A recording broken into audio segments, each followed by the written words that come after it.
सुप्रभात। आप सभी को स्वतंत्रता दिवस की बहुत बहुत शुभकामनाएं। हमारे लिए बहुत खुशी का विषय यह है कि आज हमारा राष्ट्र देश का 75वां स्वतंत्रता दिवस मना रहा है और हम सब यहाँ पर यह पर्व मनाने के लिए एकत्रित हुए हैं।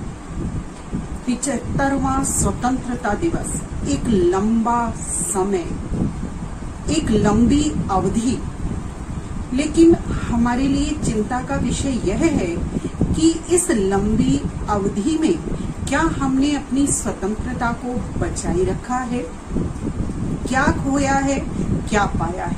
एक शिक्षक होने के नाते इस पर विचार करना बहुत अधिक आवश्यक है, क्योंकि आजकल का युवा स्वतंत्रता शब्द के माया जाल में फंस सा गया है।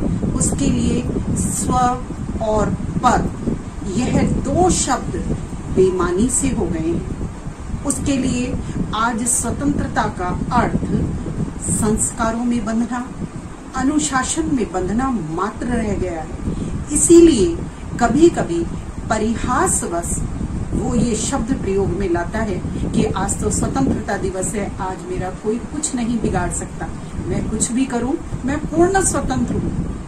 यदि एक युवा स्वतंत्रता का अर्थ यह निकालता है तो वास्तव में हमारे लिए यह चिंता का विषय है और हमें इसमें सुधार लाना अति आवश्यक है।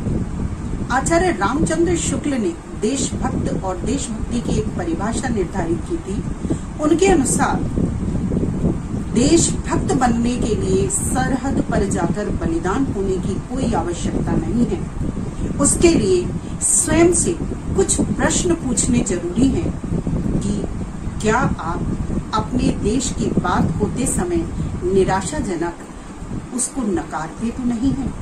क्या आप किसी सार्वजनिक स्थान पर निर्देश देने पर भी कचरा तो नहीं फैलाते हैं?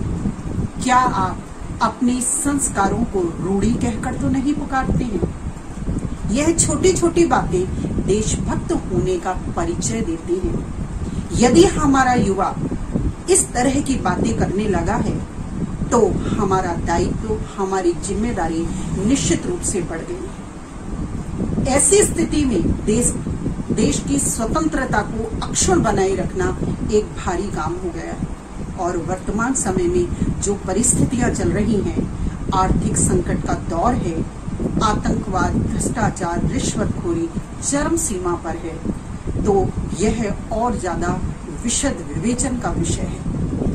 हमें अपनी जिम्मेदारी को निभाते हुए केवल स्वतंत्रता की इतिहास या उसकी कहानियां सुनाते नहीं रहना चाहिए कि हमने एक लंबी अवधि में बलिदान देकर स्वतंत्रता प्राप्ति करी।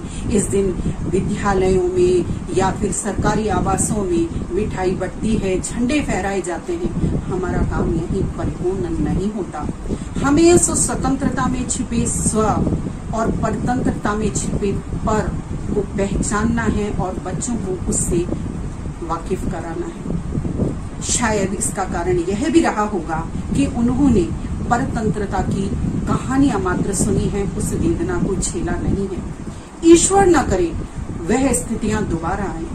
इसीलिए हमें बच्चों को यह बताना होगा कि स्वतंत्रता का वास्तविक अर्थ क्या है। स्वतंत्रता का वास्तविक अर्थ है आर्थिक आत्मनिर्भरता। स्वतंत्रता का वास्तविक अर्थ है अपने संस्कारों को सर्वश्रेष्ठ मानना। यदि हम ऐसा कर पाए, देश में से भ्रष्टाचार, रिश्वतखोरी और पैसों के पीछे भागने की बच्चों की यह जो होड़ है, प्रतिस्पर्धा है, जिसमें वो अच्छे और गलत का मतलब भूल जाते हैं, उससे हमें वाकिफ कराना होगा और उन्हें स्वतंत्रता के वास्तविक अर्थ को बताकर इस स्वतंत्रता को बचाए रखना होगा। तभी हम स्वतंत्रता दिवस को मनाने के वास्तविक अर्थ तक पहुंच सकते हैं। जय हिंद, जय भारत।